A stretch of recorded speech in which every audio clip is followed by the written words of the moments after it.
Hey, this is Mike Shank, and this is the At Speed podcast presented by Rocky Fork Company.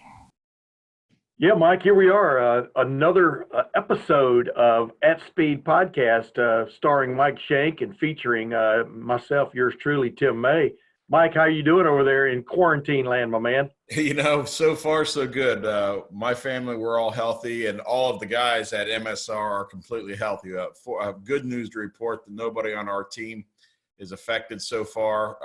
We've taken huge measures to make sure our guys are staying safe, and we have requirements of them, even though they're not at work. They still have to abide by certain things to make sure that they're doing everything they can to kind of end this thing for everyone's sake.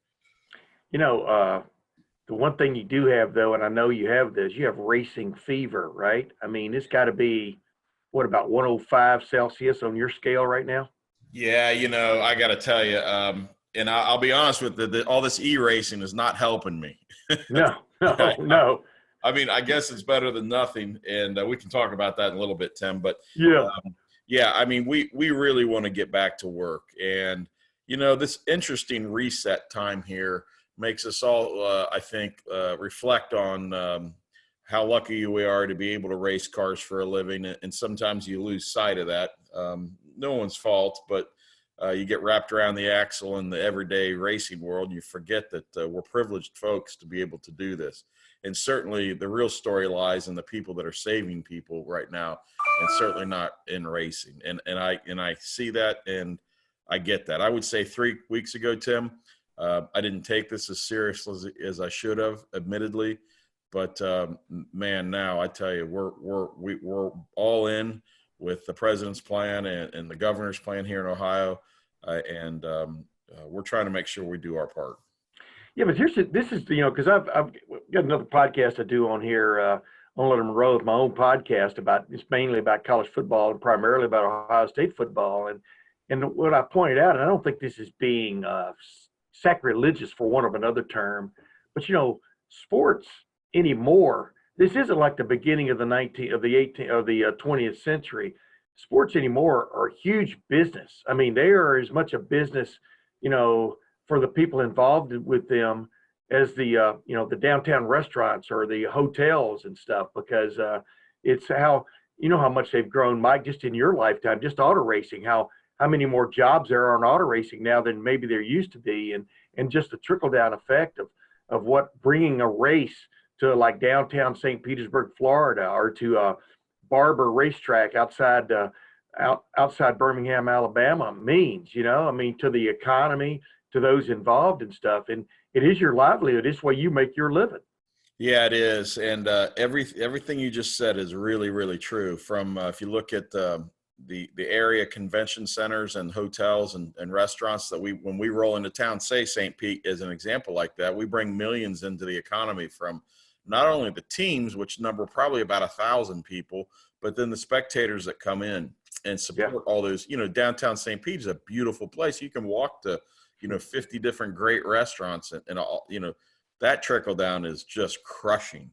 And I feel for those folks desperately. And I'm anxious. We're thinking ahead now, Tim. Like, how is this going to look when we come back?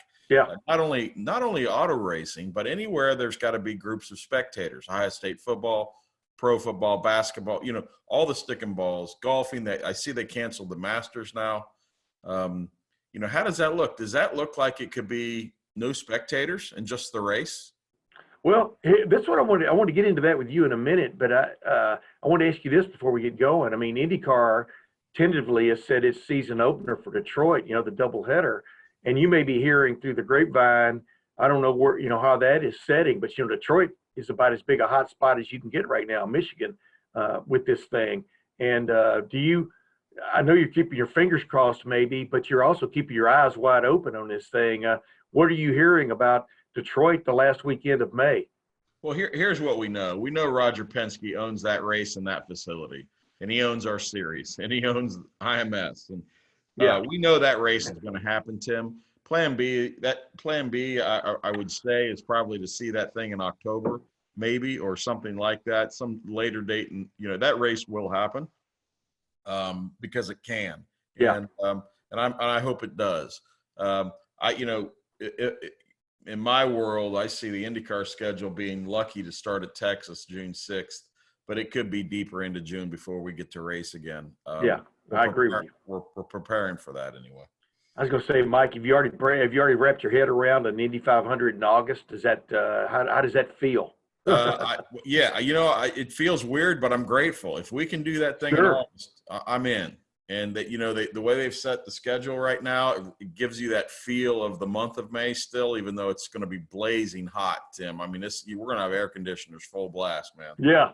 And, but that's okay. If we can pull this off, I'll be grateful.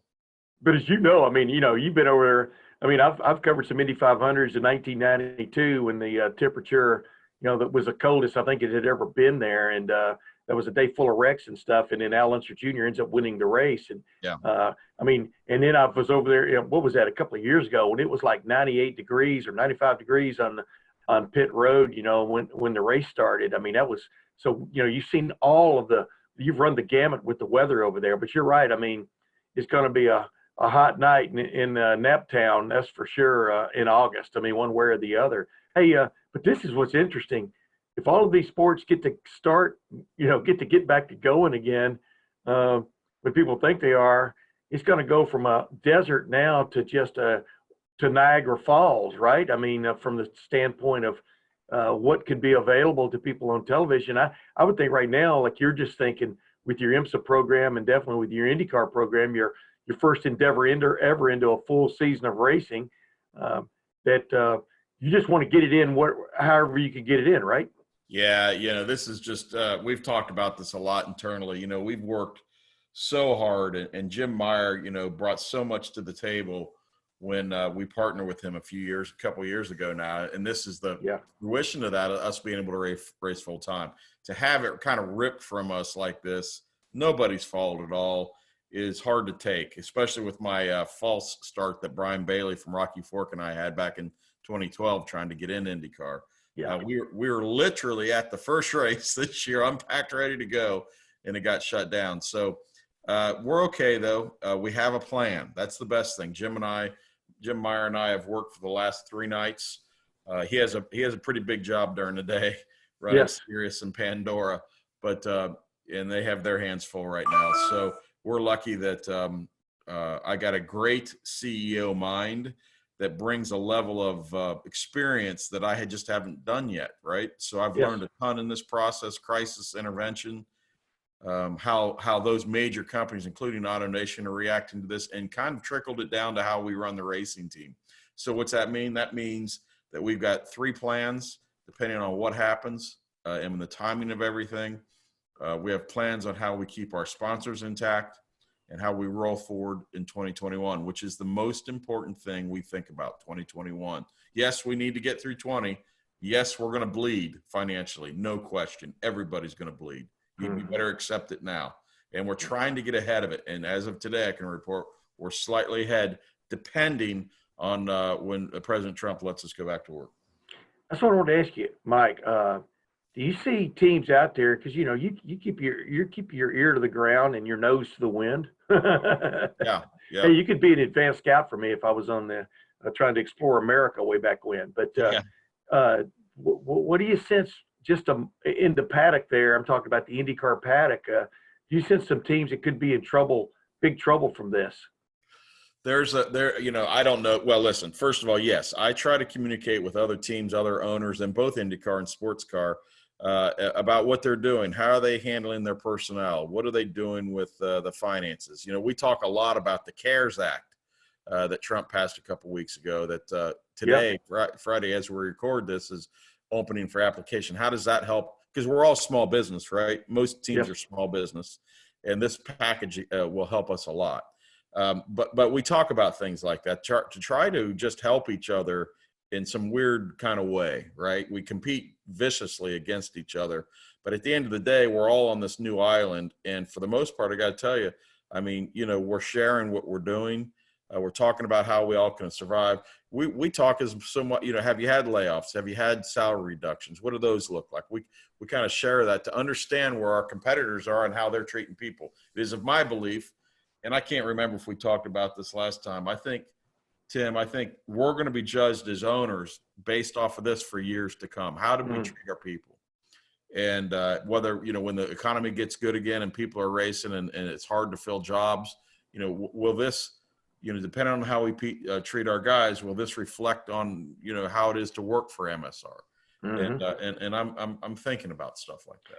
I was going to say, Mike, we did touch on this last time we spoke, but I didn't want to get more into that with you. I mean, it's like, you understand that, you've kind of been your own boss almost as long as I've known you, maybe as long as I've known you.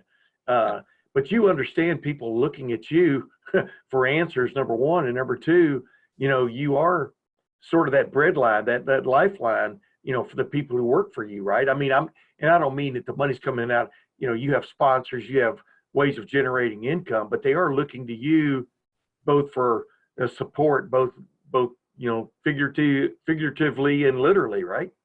Absolutely. I mean, I can say as we go through April here, my guys are all on staff at full pay. The odds of having a salary reduction going forward are probably pretty high, just because we have to. Everybody's going to bleed. Yeah. I think the key to it is communication and transparency with these guys. I mean, it's absolutely critical.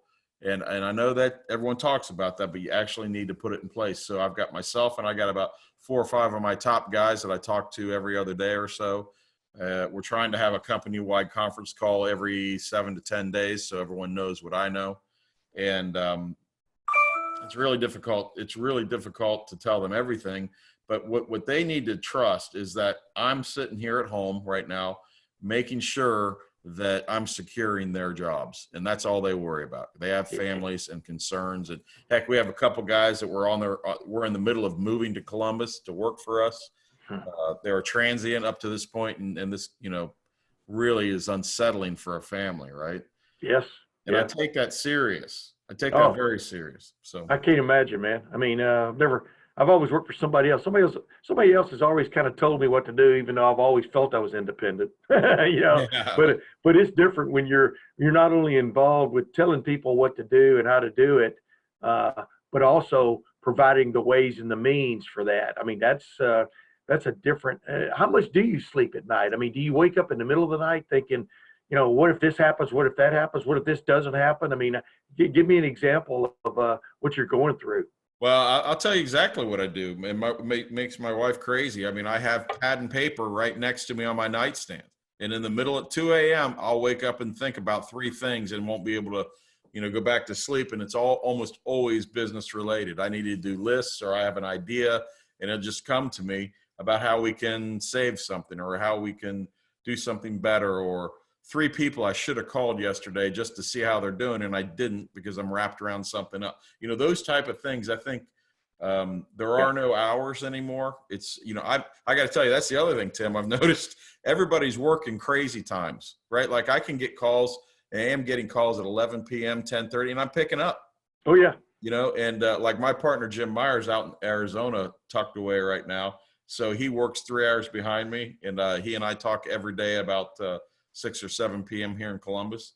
And, it's just a really, really different world. On the good side, I can tell you my house and my lawn have never been better. Yeah, I was gonna say, man, knowing you're finding something to do every 5 seconds. I mean, that's the good. I don't know if that's good or bad, to be a guy like you, because you want to kick people's butts so bad. I would think right now it's crazy. Hey, real quick, we know about the IndyCar schedule. IMSA, what is the latest in IMSA with the IMSA program, your GTD program with the Acura NSX? Well, so far so good there. We race, assuming Detroit goes to the side, which we all agree it probably will, not confirmed. Yeah. But we start at the Watkins Glen 6-hour race. Now, the real interesting difference between the 2 series right now, Tim, is that IndyCar have said already, folks, there is no testing no matter what happens for the rest of 2020. You're not allowed to spend any money developing your car driver outside of the race weekends. IMSA, on the other hand, has not said that, and it's because the financial model of the teams are different. The IMSA teams need to get out there as soon as they can and go testing, because they make money per day when they go out and test. test with their clients. Okay, the IndyCar model is a little different. So I think in a best case scenario, in June, IMSA will open it up as long as the country's back moving again. June will open testing back up, and then we'll race at Watkins Glen at the end of June. But I got to tell you, when you look at these July, August, September, October, man, we're racing literally every weekend. I was going to say, that's what I was going to get into. If, in fact, this does come back, the gates are opened, you're going to have Brian Bailey's going to be really giving a work after that Cirrus airplane he's got, right? Absolutely. See, I know you're an airplane guy. See him behind you there. Yeah. Oh, sorry about that. Yeah. That's all right. But I was just trying to make it somewhat attractive. You know what I mean? Go ahead. So Brian's got this great 4-place plane that we love running, and he busts me around and a couple of the guys all the time. So that thing is going to be humming. Yeah, Brian's a great guy, man. I mean, we got a lot in common in that regard.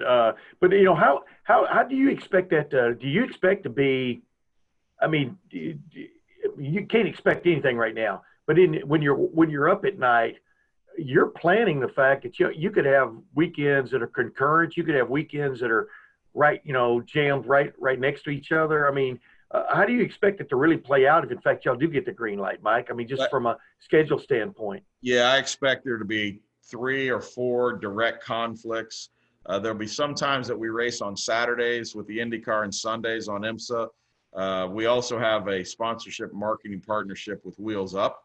So I have a King Air that myself and 8 of my guys can jump from one race on Saturday night and be ready for the pit stop stuff on the next day in IMSA. Yeah. So and some of them you can drive to, but mostly we'll use this partnership with Wheels Up, and that's where that deal is really going to pay dividends for us this year.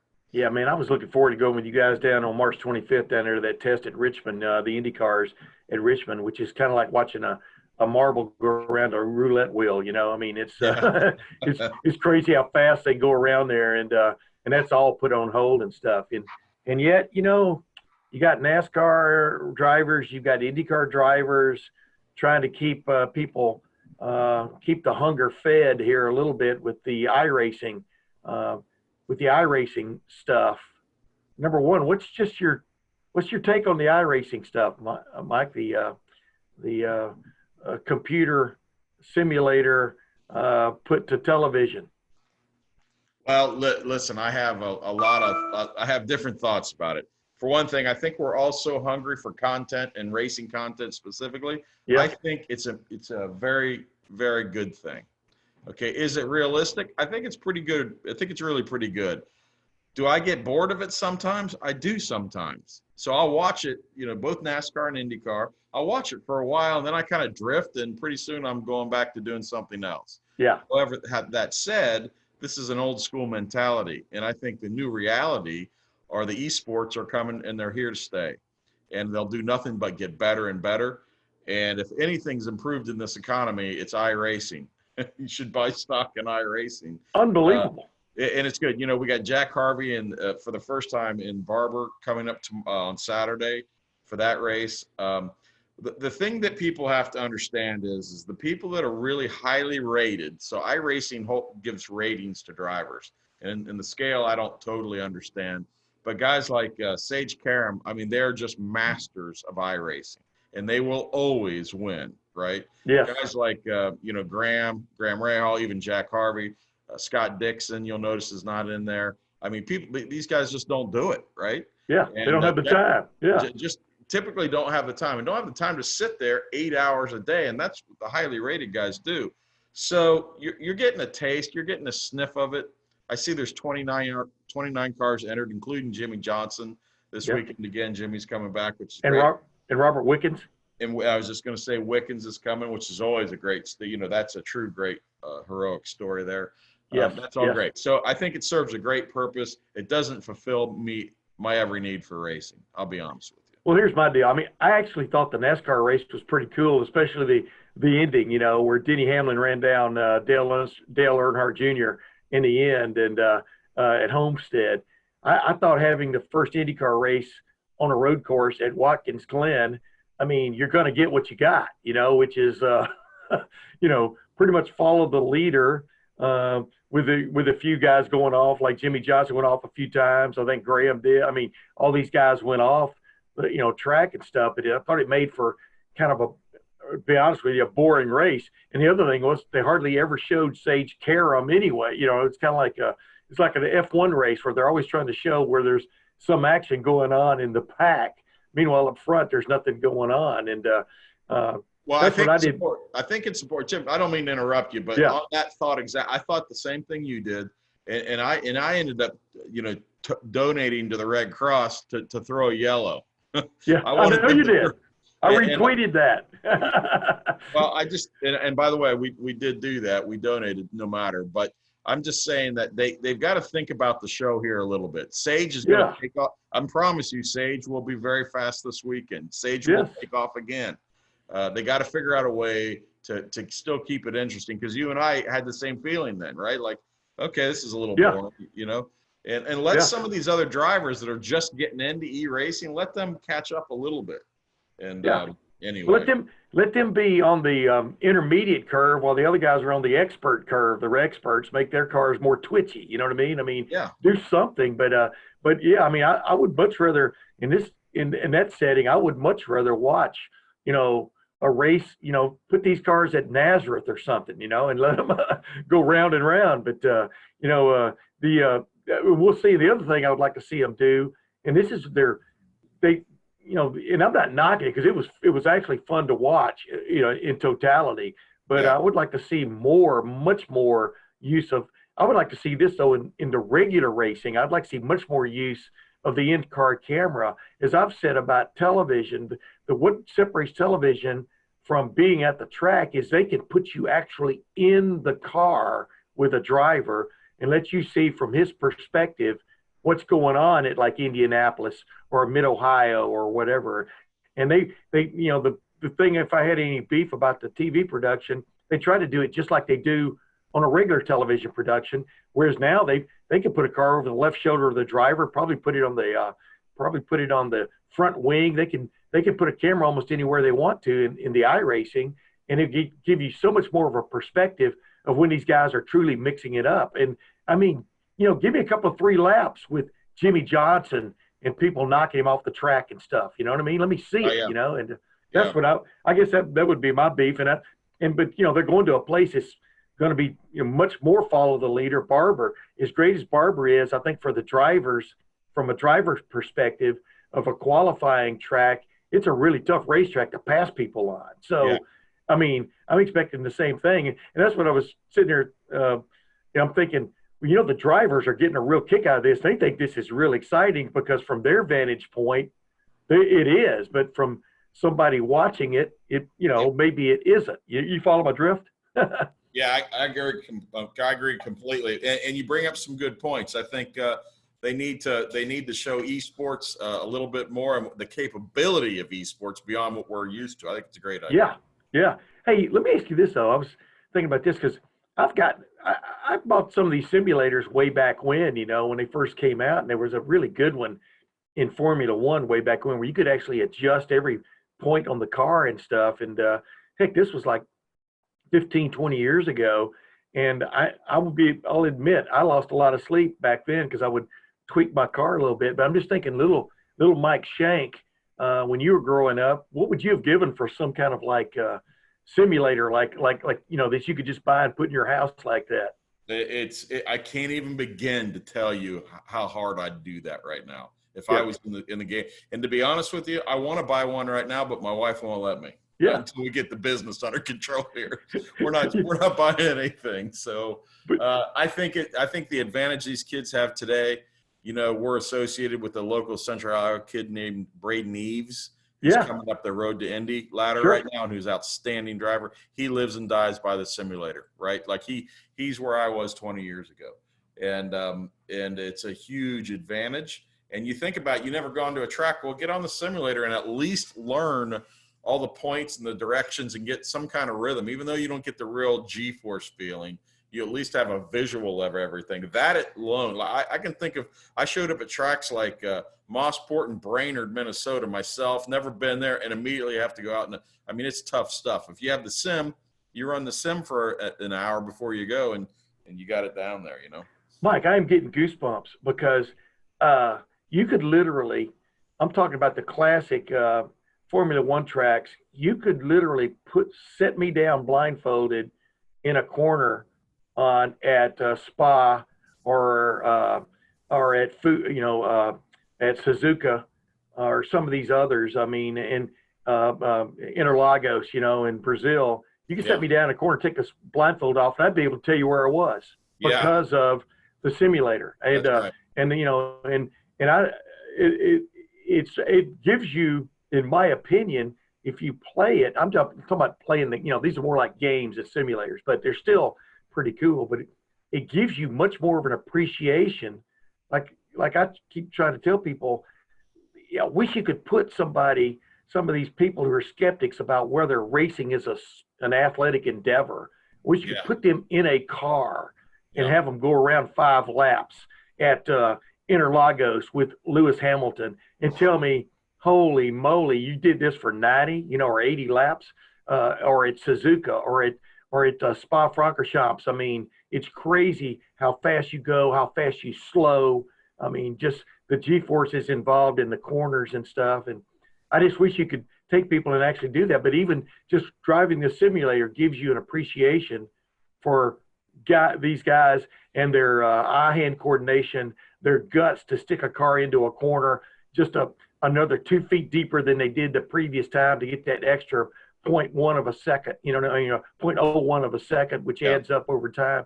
I mean, it is crazy, isn't it? Well, listen, you of all people know stick and ball way better than I do and have an appreciation for that. But you're in a unique position because you understand racing too. And I think it means something when it comes from someone like you to understand that I can run the 40 in 4.3, but, what does it mean to be able to, run within a half a tenth of Scott Dixon at Mid-Ohio, right? Yeah. It's a similar type of statement, really, right? And it's hard to get the world. And maybe you're right. Maybe esports is a way that people can get that sensation.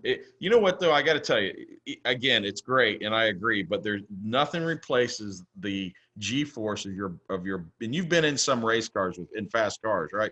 That force you feel shoving you back in the seat. Maybe it's not so different than on a good roller coaster, but times that by 4, right? Yeah. Nothing quite matches that, unfortunately. Oh, here's Go ahead. I'll tell you a sensation. You can maybe understand this too. I've got to drive a few cars around a few racetracks in my time, and I don't forget we were in this little Formula V car. They let us drive around Indianapolis on our own, open wheel, open cockpit, and I think it hit like 120 or 125 down the back straight. I don't remember what the speed was, but here's a sensation that you've never felt unless you've done that. This was back in the late 80s, early 90s. My helmet was trying to come off my head. That's called buffeting. Yeah. And, but that was back before they figured out these little nubs you could put on your helmets, to basically spoilers to cut the lift factor.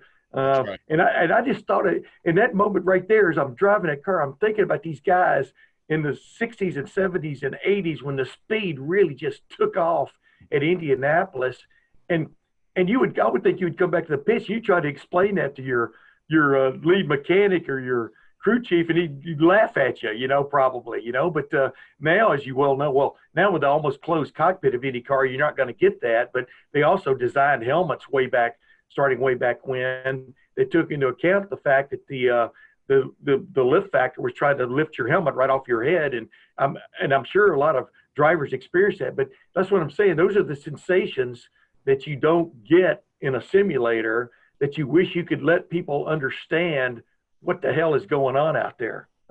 Yep, that's absolutely right. Cedar Point have a drag race roller coaster that is probably the closest thing you can get to feeling that. But listen, we're talking about esports here and iRacing, and I encourage everyone to get involved. Watch the IndyCar, watch the NASCAR.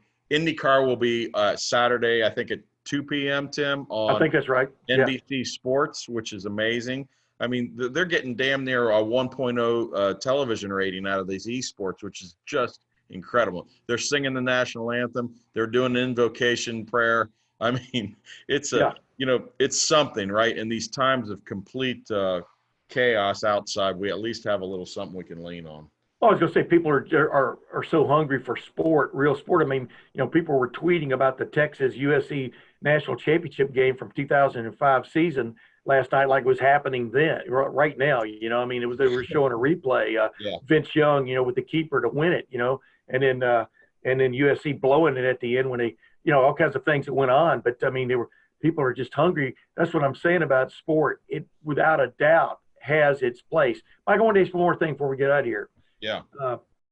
Let's say they do say, okay, IndyCar teams, we're going to start our season in Detroit. Just like we said, the last weekend of May, there are going to be no spectators.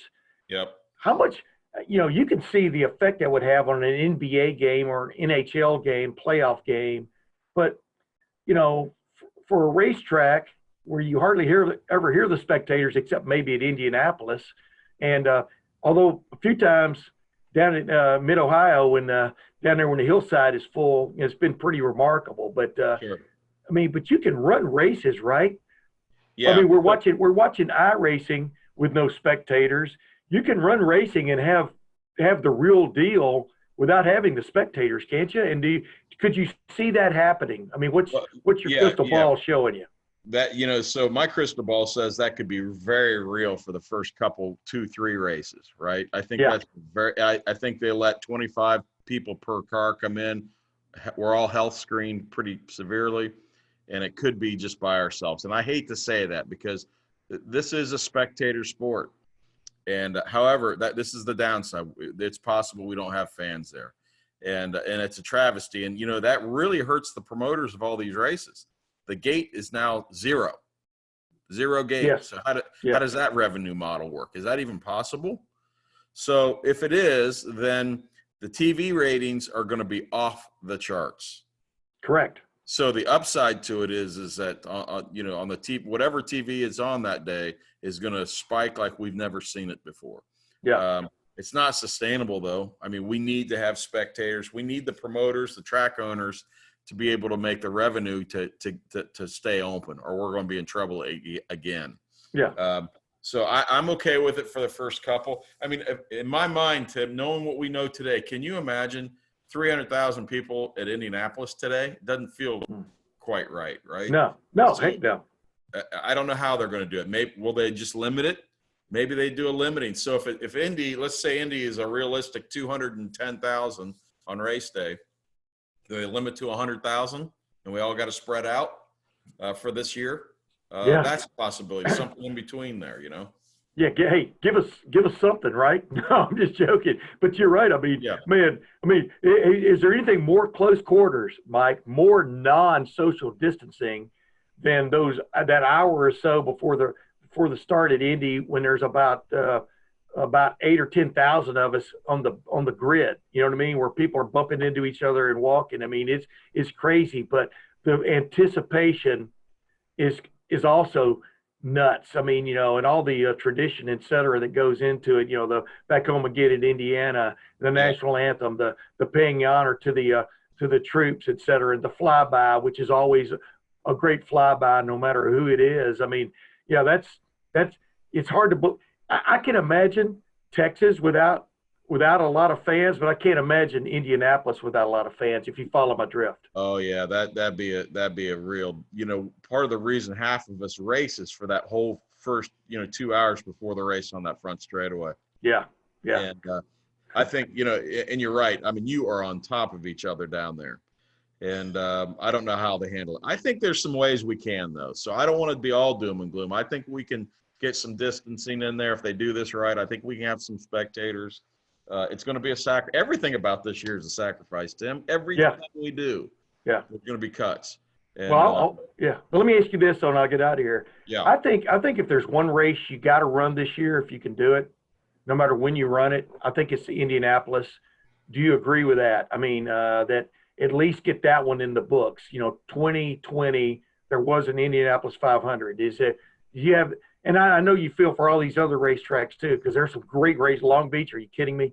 Yeah. Mid-Ohio's they've been going to Mid-Ohio forever, with one little exception in there. I mean, but Indy, this this is almost for the record book, right?